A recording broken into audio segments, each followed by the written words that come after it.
नमस्कार दोस्तों। तो शुरू करते हैं आज की कहानी माँ बाप की दुआएं। एक किसान था जो कि बहुत मेहनती था। वो अपने खेतों में पूरे जी जान से काम करता था। उसे अपनी मेहनत का फल भी मिलता था। हर बार उसकी फसल दूसरे किसानों से बेहतर होती थी। किसान के 3 पुत्र थे, लेकिन किसान ने कभी भी अपने पुत्रों से खेत का काम नहीं करवाया था। किसान चाहता था कि मेरे लड़के पढ़ लिख कर कामयाब इंसान बने। किसान का बड़ा लड़का कुछ दिन स्कूल जाने के बाद उसका मन पढ़ाई में नहीं लग रहा था। पिताजी के बहुत समझाने के बाद भी बड़ा लड़का स्कूल नहीं गया और पिताजी के साथ खेतों में काम करवाने लगा। किसान के दोनों छोटे लड़के पढ़ने में बहुत होशियार थे। किसान और बड़ा लड़का भी दोनों छोटे लड़कों से कभी भी कोई काम के लिए नहीं कहते थे। दोनों लड़के अच्छे स्कूल में पढ़ते थे, लेकिन वे दोनों सामाजिक गतिविधियों से काफ़ी दूर थे। उन्हें सिर्फ अपनी पढ़ाई से ही मतलब रहता था। बाकी सब कुछ उनके लिए बेकार था। समय बीतता गया। दोनों छोटे लड़के पढ़ लिख कर अच्छी नौकरी करने लगे।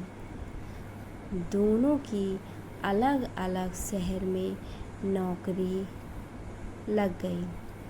वे दोनों अपने पिताजी के पास कई महीनों में आते थे।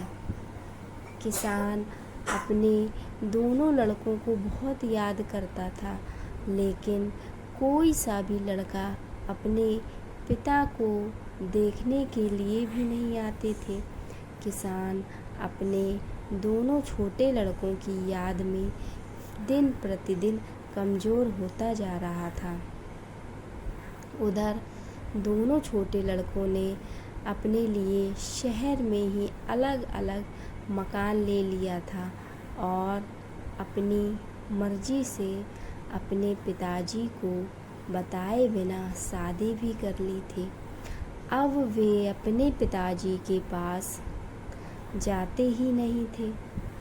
उन्हें गांव में जाना पसंद नहीं था। वे दोनों भूल चुके थे कि गांव में ही खेल कूद कर वे बड़े हुए थे। किसान का बड़ा लड़का अपने पिताजी की बहुत सेवा करता था। वह पढ़ा लिखा तो नहीं था, लेकिन अपने कर्तव्यों को बखूबी जानता था। उसने अपने भाई के लिए कभी कुछ गलत नहीं कहा। कुछ दिनों के बाद किसान की मृत्यु हो जाती है, लेकिन मृत्यु से पहले वह अपने पुत्रों के लिए एक वसीयत के नाम पर 3 पत्र छोड़ जाता है और कहता था कि ये पत्र तीनों लड़कों के एक साथ दिए जाएं। ये खबर किसान के दोनों छोटे लड़कों तक भी पहुंच गई। अब दोनों लड़के अपने पिता की संपत्ति के लिए गांव में आ जाते हैं और अपने पत्र लेने की मांग करते हैं। उनके पत्र भी उनके बड़े भाई के पास सुरक्षित थे।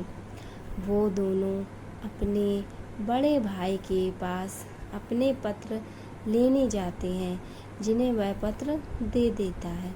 अब दोनों ये जानने के लिए कि पिताजी उनके लिए क्या देकर गए हैं, पत्र को खोलते हैं। पत्र खोलते ही जो उसमें लिखा था, उसे दोनों छोटे लड़के बड़े शर्मिंदा होते हैं, अपने किए पर रोने लगते हैं। उनके पत्रों पर लिखा था कि आज तक मैं जिंदा रहा, अपने बड़े अनपढ़ लायक बेटे की वजह से, और आज मैं जिंदा नहीं हूँ अपने दोनों पढ़े लिखे नालायक बेटों की वजह से। मेरी आधी संपत्ति मेरे बड़े बेटे को दी जाए और आधी संपत्ति अनाथ बच्चों के लिए दे दी जाए। ये कहानी हमें बहुत कुछ सिखाती है। आजकल की व्यस्त ज़िंदगी में हम पैसों के लिए अपने माता पिता को अकेला छोड़ देते हैं, जबकि हमें अपने बुजुर्गों की अच्छी तरह देखभाल करनी चाहिए।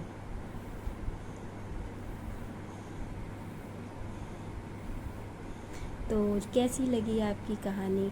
अगर आपको ये कहानी अच्छी लगी है तो प्लीज़ चैनल को लाइक करिए, सब्सक्राइब करिए और हाँ, कमेंट ज़रूर करिएगा।